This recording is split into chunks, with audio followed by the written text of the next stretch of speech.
Magkausap po kasi sila kanina. Ako po ay nasa ospital at si nanay po ay pina-check up ko eh.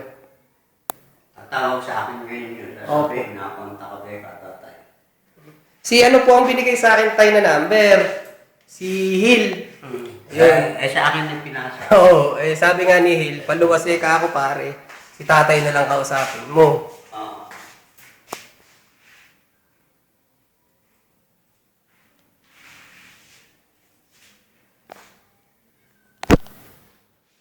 Ito mamasiyahan ko pala dito. Yung mga ginawa ko sa mga wall. Ito, yung kusina. Tingnan mo rin. May lutuan dito kung gusto hindi ka ako. Kung gusto rin lang magkahoy. May chili tayo dyan. Ito, papalitan din ito. Ano tayo, buksan mo ilaw. Papalitan din ito. Tayo, ito po ba ilaw niyan? Wala po bang ilaw dyan? Yun.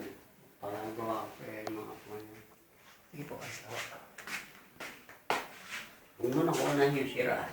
Ito naman ay gagawin natin. Hindi, para po, detalyado po tayo. Ito Yung, ano po kasi, kaya sabihin mo, Oo. ito i-repair lahat.